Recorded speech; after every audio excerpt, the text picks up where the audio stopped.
One of the things I know you're talking about, which is very important, Kenny, is money. And a lot of people get stuck on money. So how do you look at money and how it serves you or what it does for you as a tool? Um, I like that you said those two things right there. It serves you and it's a tool. A Yeah. lot of people have that backwards or they don't understand that. Money is a tool, no different than a screwdriver in a toolbox, and it is supposed to serve you, not the other way around.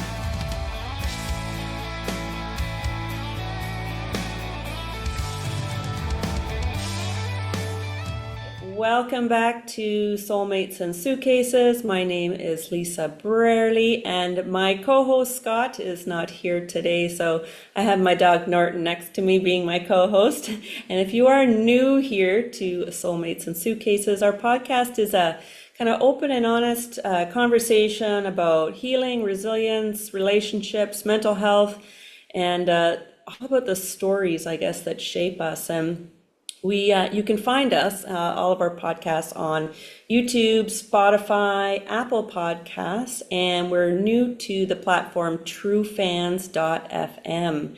And today we are joined by Kenny Ingersoll. Welcome, Kenny, to the show. Thank you, Lisa. Thank you for having me. I'm honored to be here. Thank you very much. Well, very grateful to have you here. So, we'll let our audience know a little bit about you. So, Kenny is a business owner, a financial professional, a speaker as well, and a money mindset and dream big. I think the thing a lot of people don't do, but a dream big coach. And we are allowed to dream big. We are allowed to dream big. And we're going to talk about his very special framework, his life framework. And I want to get it right. Design it, build it, own it, and live it. And so, welcome to Kenny. And please, Kenny, introduce yourself a little bit and we'll kind of jump in and get talking.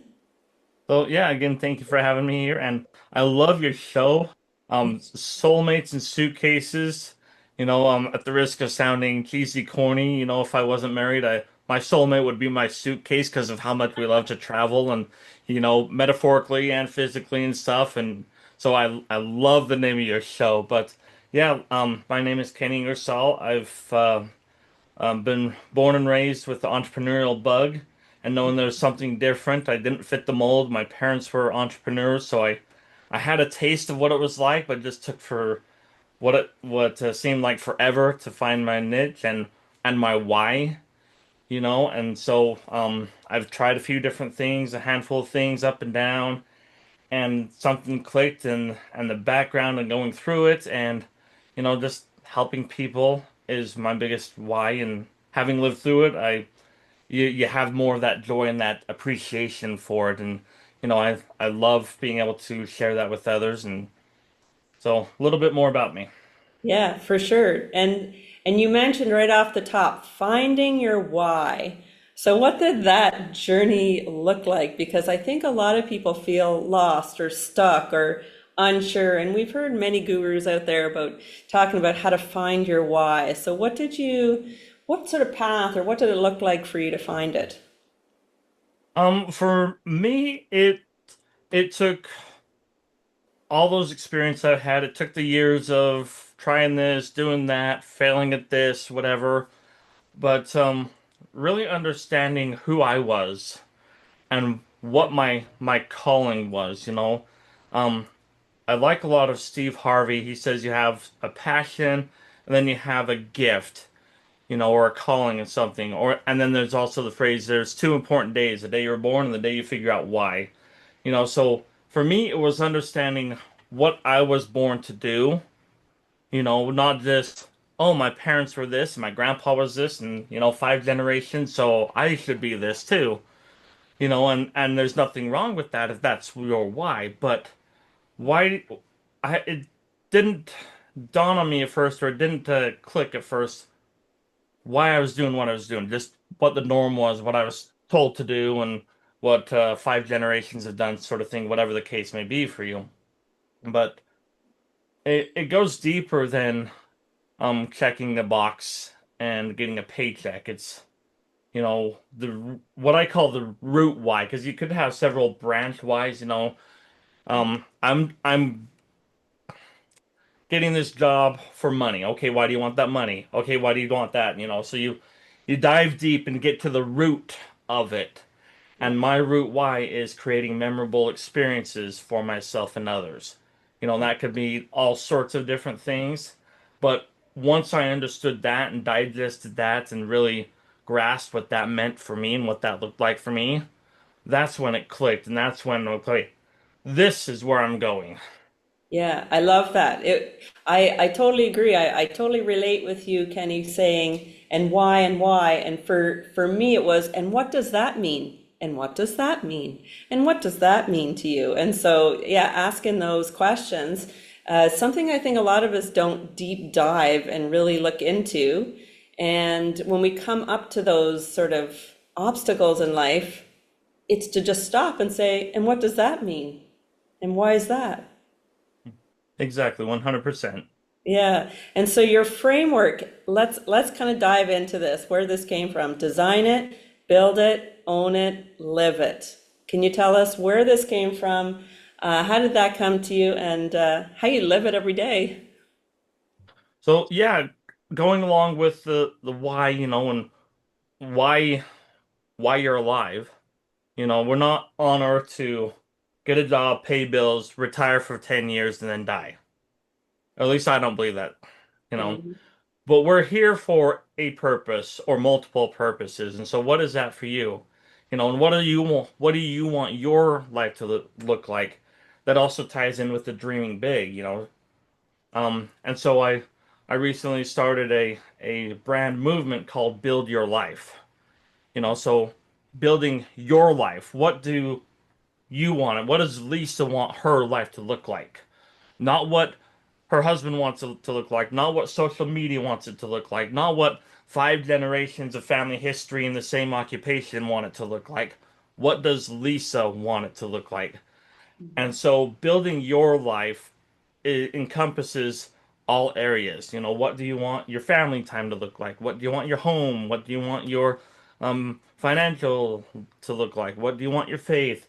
All areas. And so, um, excuse me, design it, build it, own it, live it means just that. Design it how you want it, just like your architect designing a building or a house. Build it, then own it, then step into it, live your life, and live it. Not just, okay, that's nice and put it on a shelf, but actually like live it, fully embrace it. This is what I built for me to serve this purpose. I'm gonna max it out. Yeah, exactly. It's the living as if sort of concept, as if I have it already. Because I think one of the things you're talking about, Kenny, is mindset, right? So how does that translate to clients and people that you work with? Like what is the process? Um, just starting where they are, a lot of people can't eat the whole elephant, Uh, Oh, that's my so saying. How do you eat an so elephant? One bite at a time. exactly, or in some cases it's a nibble. Yeah. Okay, you can't dream of the house and $1 million and blah blah blah blah blah, whatever that is. Okay, let's start if what if you had no debt? Or what if you had a full weekend with your family and no other work obligations or what if you had whatever. Just starting with those small steps. What if you had a car that had working AC? Just start where they are and take a bite at a time, and then maybe you'll get a few more bites, and then eventually you'll get to the whole elephant. Yes, exactly. And does your purpose or your why change over time? So is that something you also look at? Does that evolve as well? For me, mine does not, but mine encompasses many things. So I've got the branch whys, but my root why does not. Because Mm. creating memorable experiences can mean different things to different people at different times. A memorable experience could range from playing a card game with my son to a dream trip to a wedding that I attend or whatever, or a brand new car. So it could encompass many, many, many different things. So my root why doesn't change, and it also encompasses many branch whys. Yeah, it reminds me a little bit of that's your values. That's what you value right now. Is that correct? That's correct, yeah. Yeah. Yeah, so you grasp onto those. However, some of the experiences might look different to accomplish and meet and align with your value. Exactly, yeah. The pieces might look a little different, but they still fill the puzzle. Yeah, exactly. And so I was checking out some of your posts on social media, and you kind of run through the same template, which we all know consistency is nice too. So you kind of run, I'm just going to get my notes. You kind of go through things you're grateful for. So I want to know where this came from. Things you're grateful for, your sort of money tips, and kind of a tip to build your life. And I think you call them your bricks. So you're building your bricks. So you're building, I'm not sure what the reference is. Maybe you can tell us more about that. So yeah, so the brick is referring to building a metaphorical building. Your mansion, your castle, your whatever. And each brick adds to that to complete the structure or another piece to the puzzle. And then the three things, the gratitude, always find something to be grateful for because the more grateful you are, the more you have to be grateful for. Yeah. And then finance is important to me, so I want to make sure I throw in a nugget there. So just a simple, actionable, or easy to remember kind of non-overwhelming money tip. Mostly just to get someone thinking, oh, I didn't think of it that way, or that reminds me of. Yeah. And then to build your life, hey, how about you maybe shift your thinking just a little bit this way, or have you thought about this, or try this today and see how that impacts your week. Yes. Yeah. No, they're very good. Good tips. And so that's on Facebook. Are you also on other social media where you're explaining this? What else do you have out there on social media? So Facebook is a lot of my primary, but I do have it all over the others. I'm going to be making sure it's up on those as well, but like the Instagram and LinkedIn and Pinterest and YouTube and Yeah. It's a great way, sort of framework to even run your day personally, right? The things I want to look at, my gratitude, how I want to look at my money, or how I want to build my life. It's just a great way to kind of organize your day. And so where did that gratitude understanding come from for you? I don't remember if it was one specific thing, but hearing it from a lot of different people I listen to and follow and then finally applying it, Yeah. it's like it does work. I studied a lot of Bob Proctor, Yes. and understanding the mind a little bit more and the conscious, subconscious mind.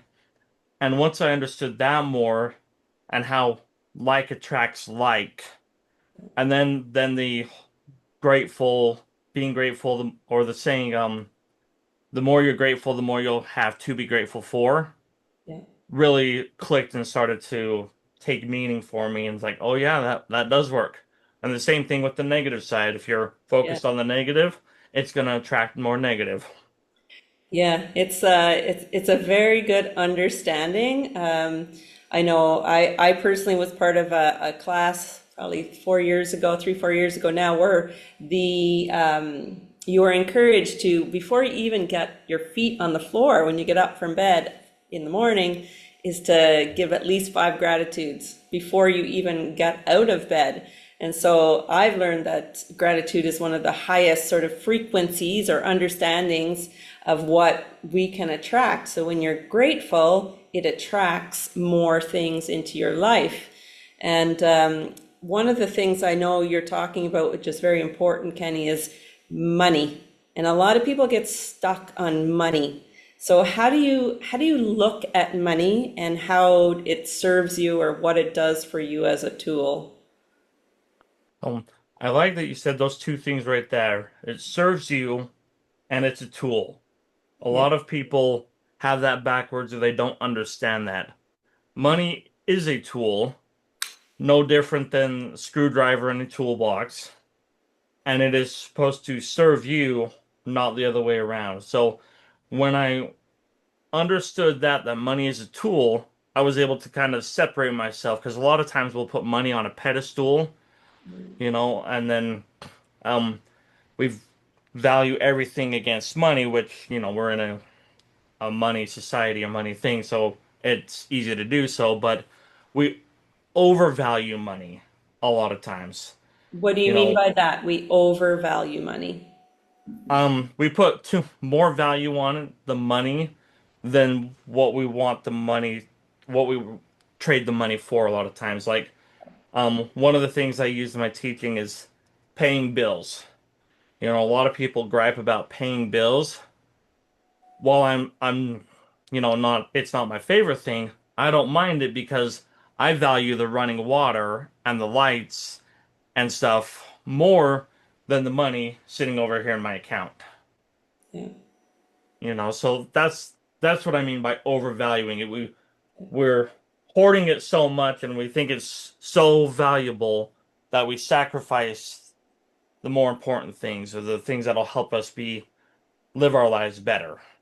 Yes. And almost even, it sounds funny, but almost being, yeah, like you said, grateful that you get to pay the bill because it means something, right? It, like you said, it means you get to have water in your house. It means you get to turn on a light. It means you get to, I don't know, use your phone and connect with a family member or something. So it has meaning to it. And I think a lot of us are stuck in fear about money. Do you experience that a lot with your clients? Oh yeah. Yeah, multiple different levels of fear. Their fear of losing it or fear of having too much or fear of wasting it or fear of judgment from others, whether they don't have enough or whether they have too much or oh my gosh, you spent it on this, well you should have done this and The shoulda, so woulda, couldas. yeah. Somebody's gonna say something no matter what you do or don't do, True. you know, regardless money, time, anything. So, That is so true. Someone will have an opinion. It's what sits right with you. And the cool part is that we can spend so much time having that positive talk in our head that no one has to know that it's even going on. And but it's so important, right? oh yeah. Yeah, you can have all the chaos out there, but um you can control what you let in here and what stays in here. So if you have um all the chaos all around you and stuff, but you can choose to let all of it in or let none of it in. Yep.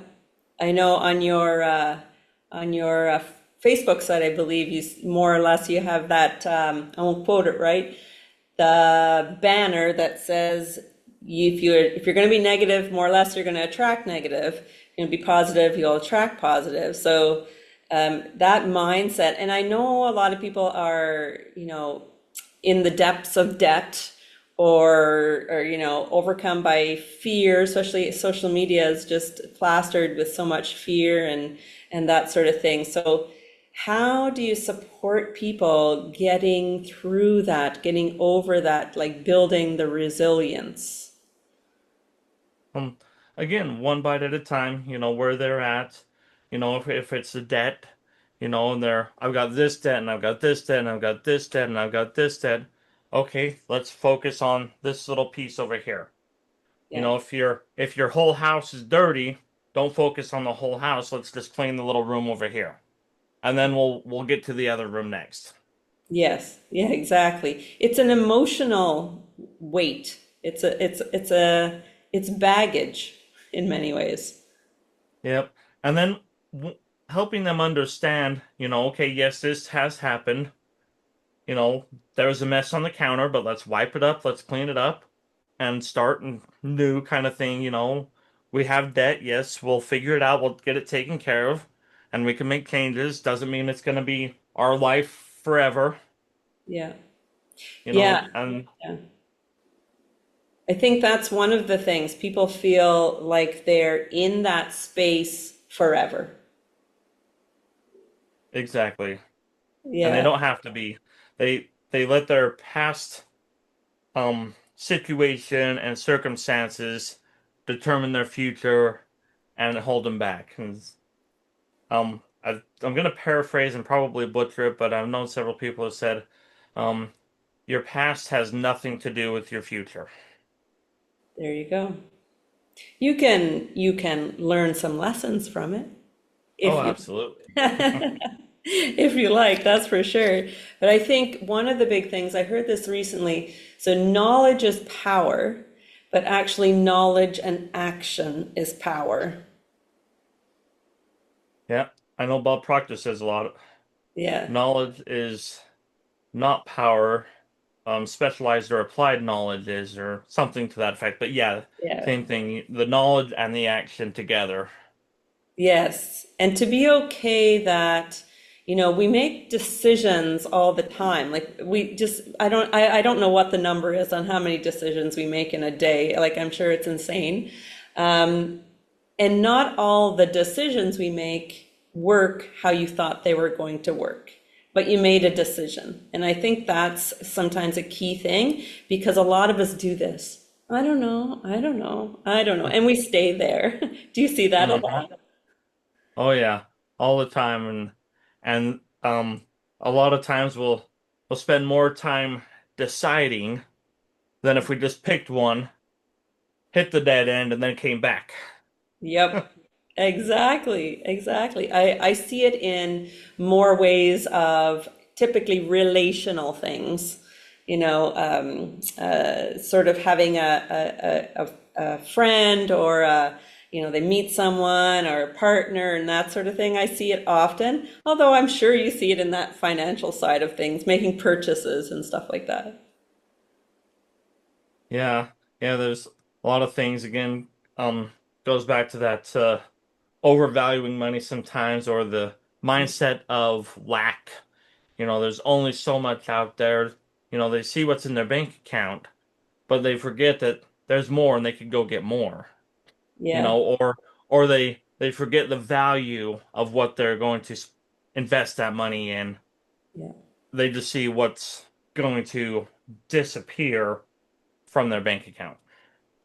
Yeah, I like that you said the word invest. And I think that's one of the key words when it comes to money. Scott and I discovered this several years ago. Like, we're not spending, because spending feels like you're doing something you might not want to do, but we actually invest in ourselves or invest in, time or memories. Is that kind of a key word, invest?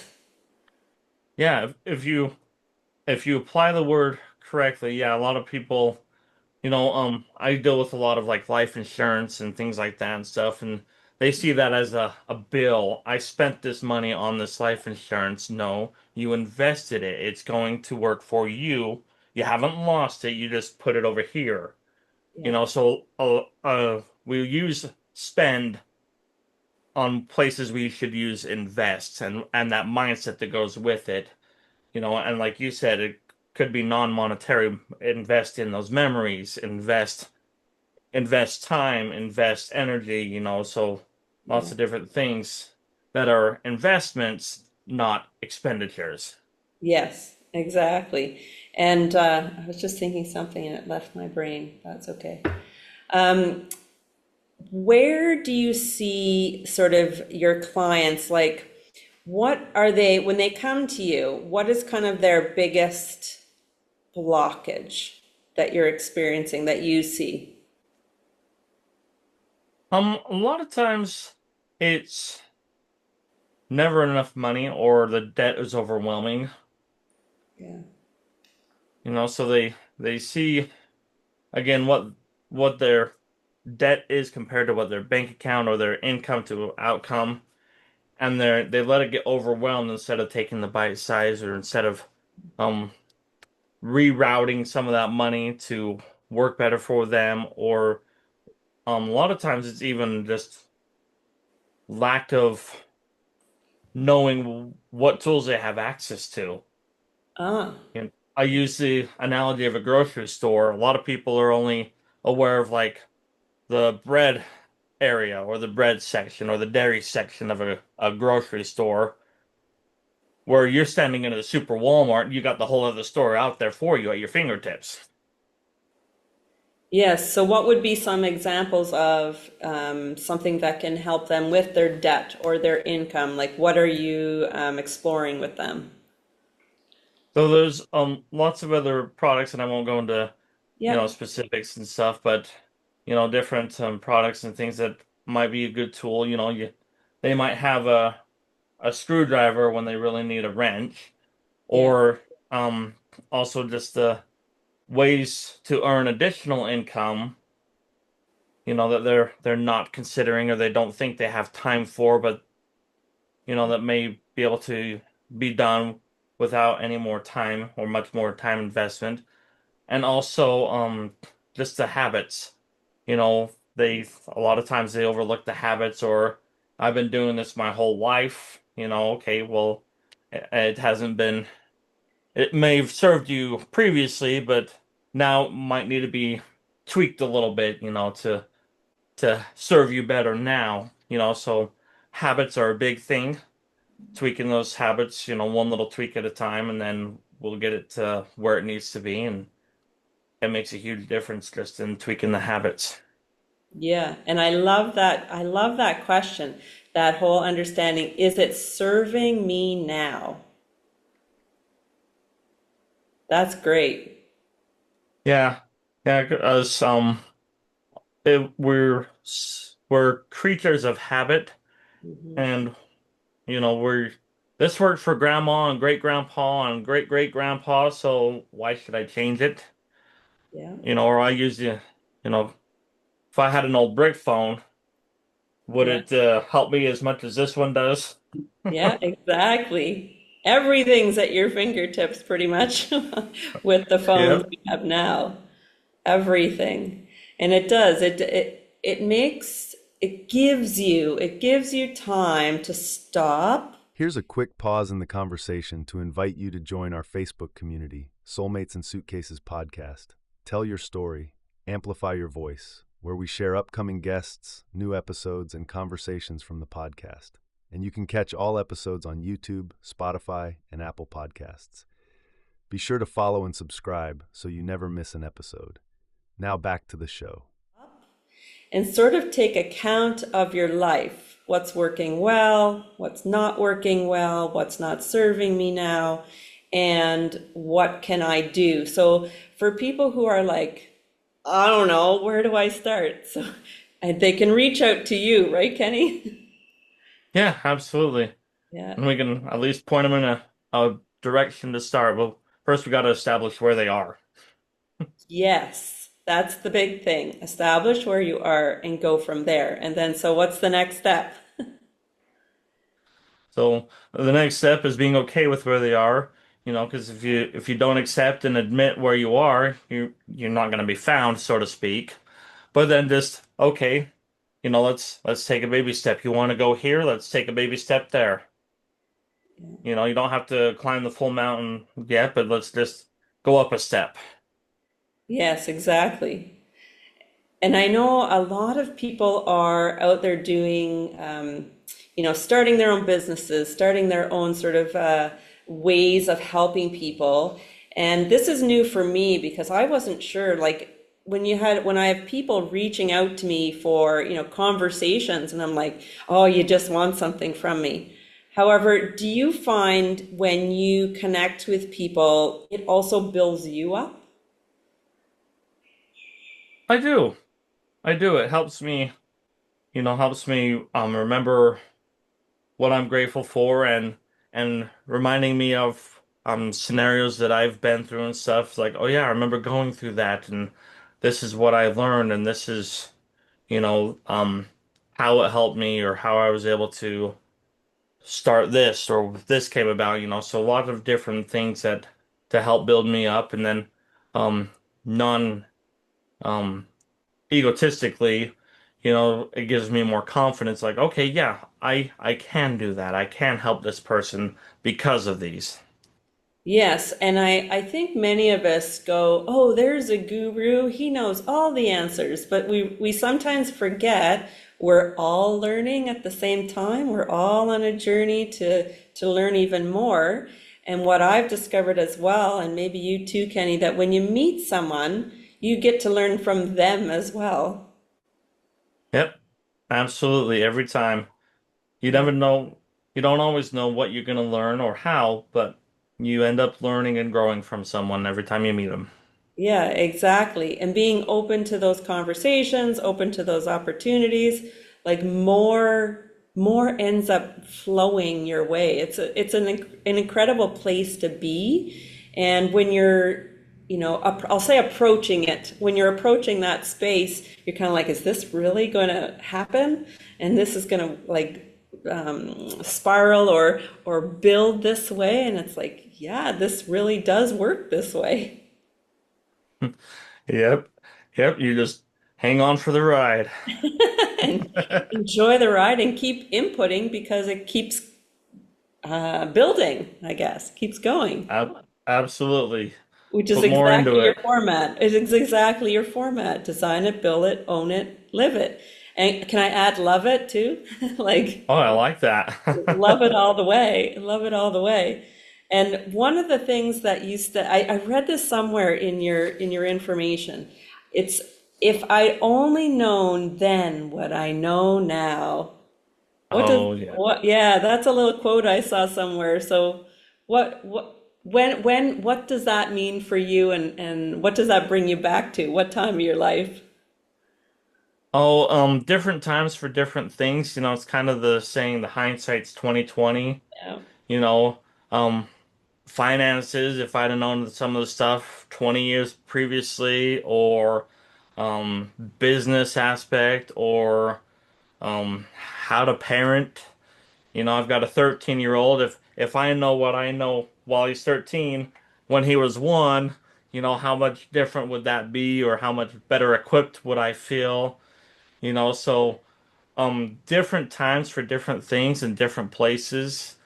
You know, um, could be if I'd have known how to change that flat tire when I was on that road trip, I wouldn't have been SOL on the side of the road at that night. But Yep. And it's funny because it's interesting you say that.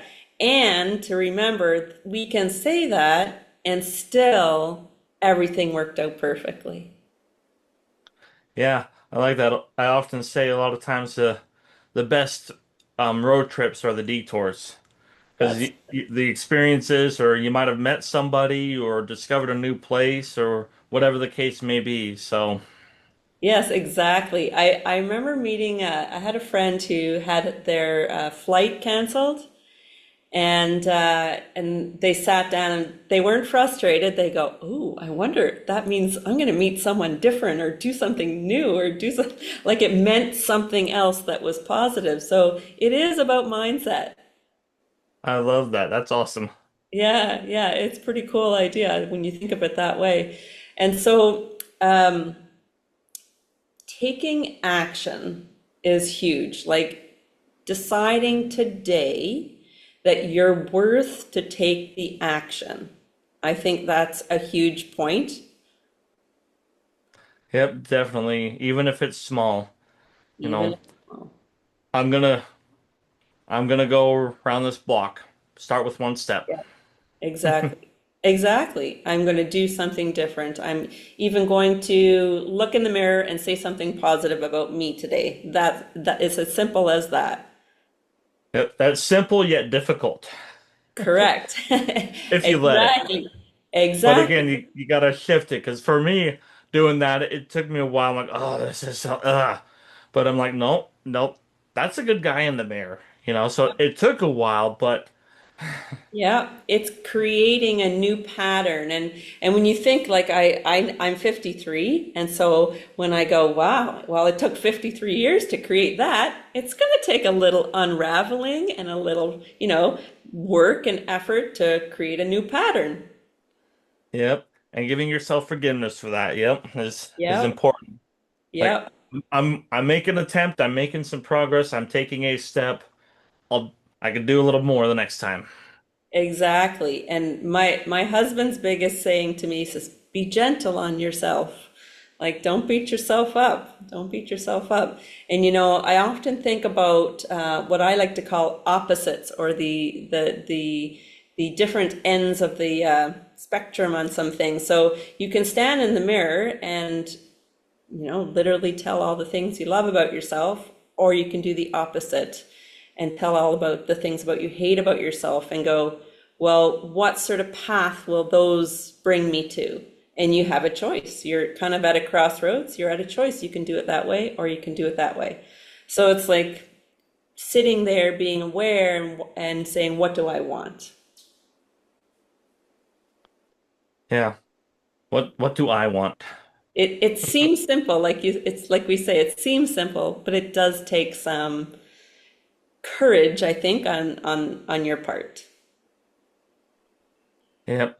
It definitely takes some courage and some self-motivation because you are your worst critic oftentimes, but you can also be your best friend too. So, Exactly, exactly.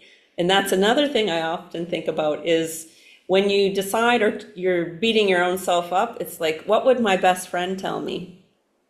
And I think about that and it's like, well, why am I not telling myself that? yeah. Yeah, I like that perspective of the best friend. Yeah. That third person sort of thing. So, I Yeah. like that. It's like, would so and so say that about me? Then why the heck am I saying that about me? Exactly.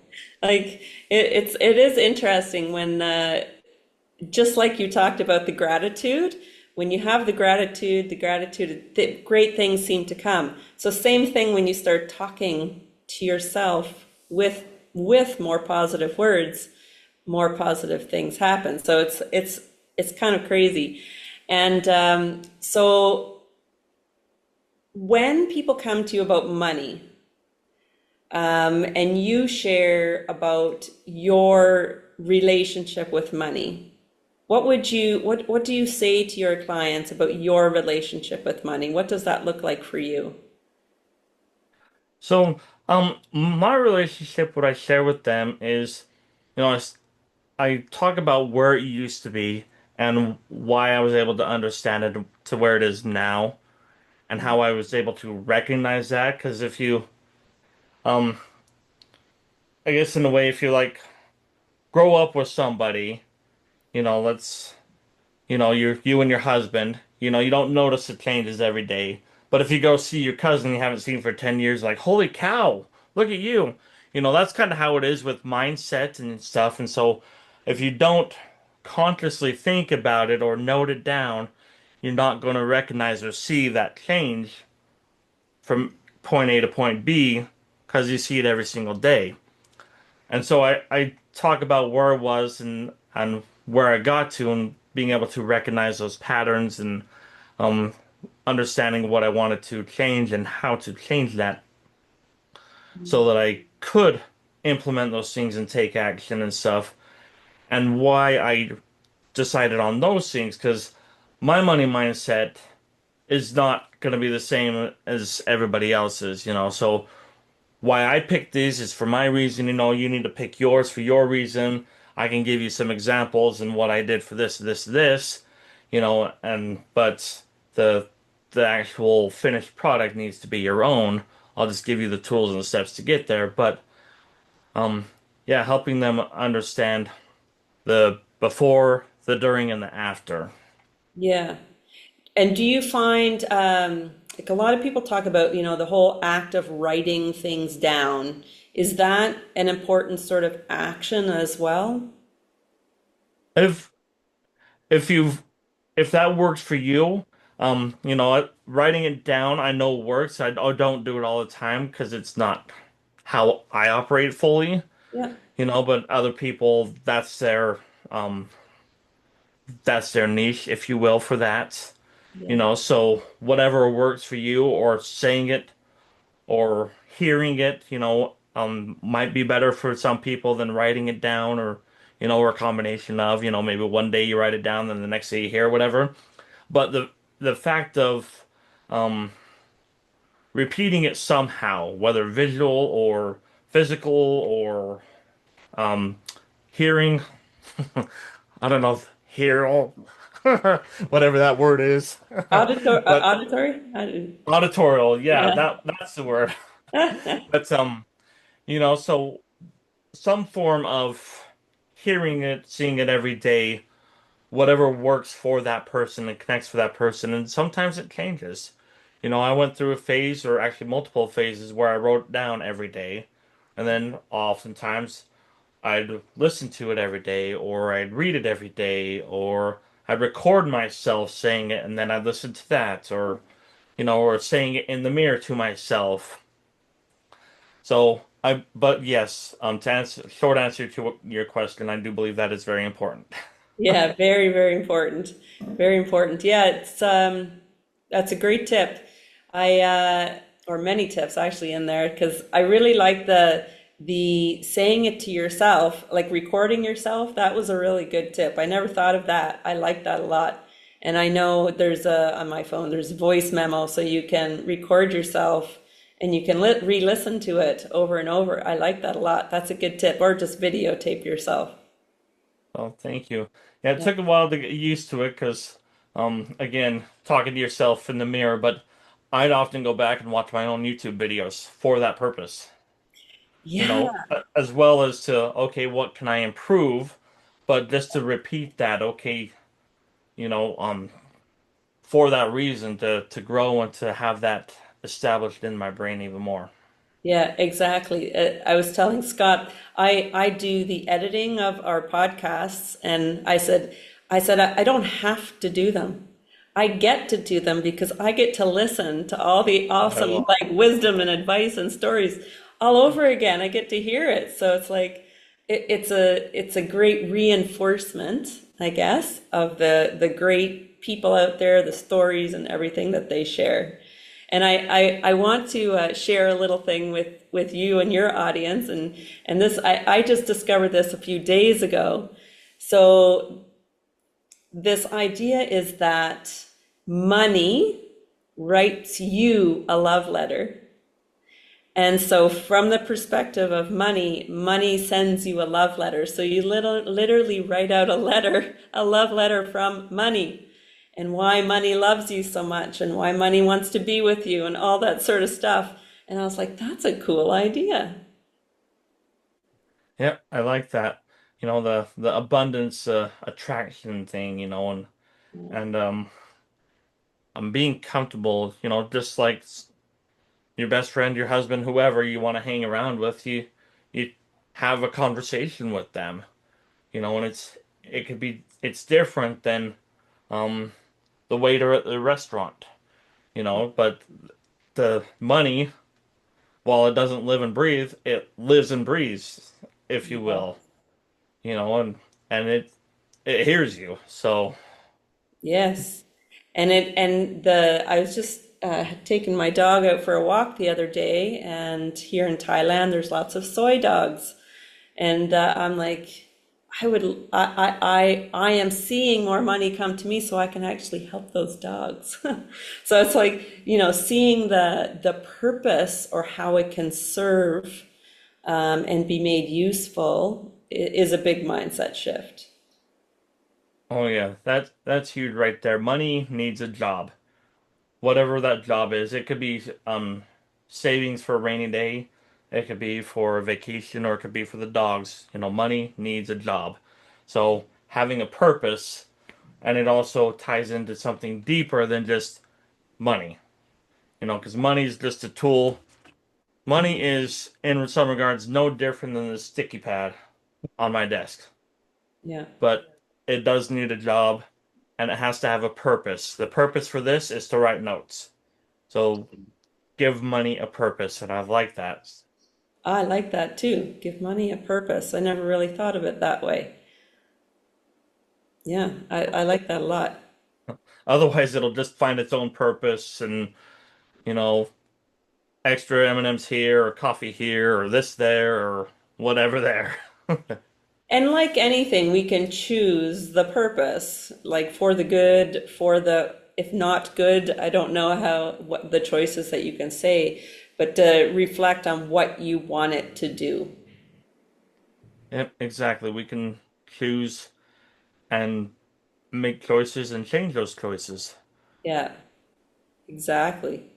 Exactly. And so do you also work on your website? You and your wife, I believe, are listed there as the business owners. Do you guys work together? Yeah. So, a lot of the stuff I'll do the face of the business, and she does a lot of the behind the scenes stuff. But yeah, we're co-business owners. We work together, and we've got actually got like three different businesses that we're both partners in, and so Sounds like my husband and I. so Yep. yep, it's a heck of a ride. We love it. It's a heck of a ride. So are you seeing some of those entrepreneurial sort of skills and excitements, passions in your son? Oh, yep, he's got that bug too. Yeah. Um, so I see that a lot, and I'm excited for it. Yeah. I I try to encourage it as much as possible and help him to learn, and sometimes that means letting him quote unquote fail, Mhm. and stuff. I'm like, all right, let's try a different way, or let's try something else, or just try again. But Yeah, I love that. I was just going to ask you, so do you have a tip for sort of, extending your knowledge or understanding to your family, to your kids? Do you have a tip for people who are listening? Because I know kids and money and how to raise them and around the whole concept of money can be challenging for a lot of people. yeah, I think one of the biggest things is open communication. Like we talk about business, finances, things, you know, pretty openly in the house. Um, he he understands some of the good, some of the bad. He helps with some of the decisions. So it's not hush hush or we don't talk about money or um, it's not always my way or the highway. He's got some input on the decisions on the money or how we spend the money and what we do with the money and things like that, as well as the business and what he does in his entrepreneurial journey. And so open communication is big, and a lot of people don't want to do that because they don't want their kids or family to know that they're struggling or they messed up or they racked up this credit card or whatever. And but I'm not saying put a billboard on the freeway, but be open about it with your family. Yes, this is what happened. This is what we did. We made some not so great choices. But this is what we've learned, and this is how we can go forward. And you know, in all aspects. So open communication. That's an amazing place to be in, for children to learn, for you to learn. And I think that's probably the norm of yesteryears and maybe current too, but you know, just that mom and dad dealt with the bills, the kids had nothing to do with anything to do with finances. And I think that was sort of the norm. Yeah, that's from my experience. It's still a lot of the norm, and stuff. But or they'll get an allowance, and that's their only involvement in the finances. But they don't talk about money, or they're not open to, hey, mom and dad, I have a question about this. Oh, don't worry about it. Oh, we don't talk about that. Oh, yeah. Yeah, that's a huge mind shift right there. Huge. And I must say, as a teacher, I'm like, I don't know all the answers. I don't know all the answers. So I would actually literally get the whole class's attention and say, I need your ideas. And so it's almost similar, like what you're talking about, even to have, if it's, mom, dad, and your kid come together, and the child actually has amazing ideas. Oh yeah, yeah. There's many times that my son like. I saw this on a YouTube video and I thought that was a cool idea. Yeah, exactly. So yeah, it's been very eye-opening as in where things can come from and where answers or ideas can come from. Yes, yes. It's a huge mind shift, I believe, when you have the family involved. It's not just yourself, which is huge too. You need to look at your own sort of money mindset, but to actually then incorporate that into your family and what that looks like in terms of open conversation and building that life, that family life that you want around this. So.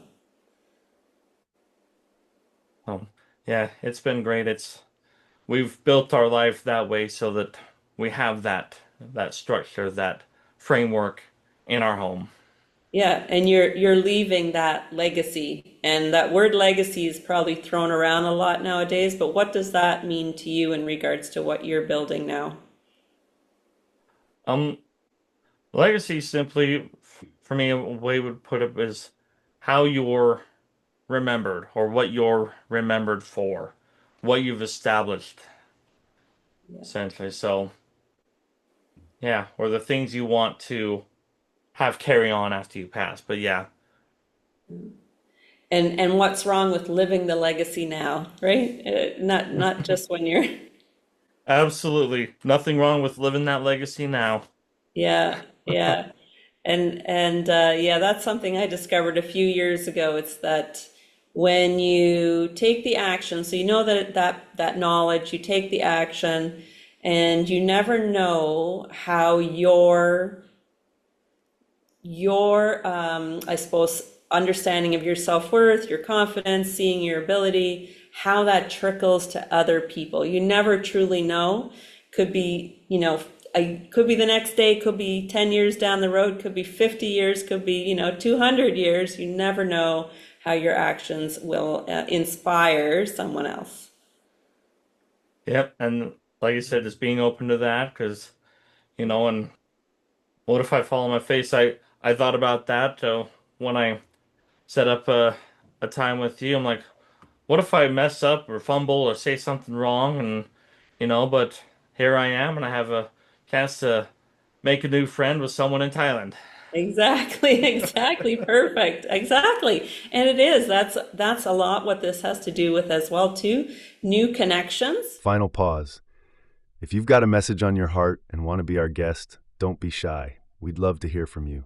Visit forwardwalkingchoices.com, scroll to the Soulmates and Suitcases podcast section, and click apply here. Now back to the show.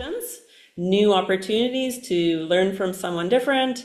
And yeah, you brought a lot of awareness to me, Kenny, today, just talking about being more open about money and discussing it and the mindset around that, and just even having the conversation and reinforcing those things that I know work well in my life and that sort of stuff. So, for our viewers and our listeners who are watching this episode today, how can they reach out to you and connect with you? Oh yeah, thank you. I appreciate that. The easiest way is ingersollenterprises.com, and it's got all my social media, all my contact info right there on the website. Perfect. And for anyone who just Google searches your name, I think the first thing that came up for me was watches. So I don't know if you know that there's a Kenny Ingersoll watch, but anyway, Oh, something like that. So just to be aware of what you're searching, you might get distracted and go down another path. There you go. There you no go. no watches from this guy, but yep, Ingersoll Enterprises, two L's. Yeah, two L's in Ingersoll Enterprises. So thank you so much, Kenny, for joining us. Was there anything else you wanted to leave our audience with? Just any last remarks? Yep, design it, build it, own it, live it, And love it. Okay. and love it. Absolutely. Awesome. Thanks so much, Kenny. And then for those who are listening and watching or watching today, If you enjoyed our episode with Kenny Ingersoll today, please comment, leave a review, ask a question. I'm sure Kenny will be able to see those, or I'll send them along to him if he doesn't. And make sure to subscribe and turn on those notifications and share this episode with your friends, on your social media, because this is a very important topic. And for those out there who are interested in either being our next guest or learning more about Scott and I or seeing our books as well, you can find us at forwardwalkingchoices.com. Thanks again, Kenny. Have a fantastic day. You too. Thank you, Lisa. All right. Appreciate it. Bye-bye. Bye-bye. Thanks.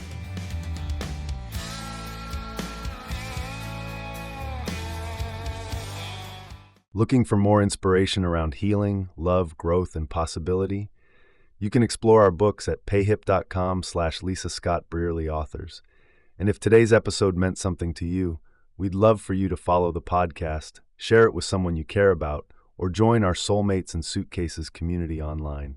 Thanks for being here, and we'll see you next time.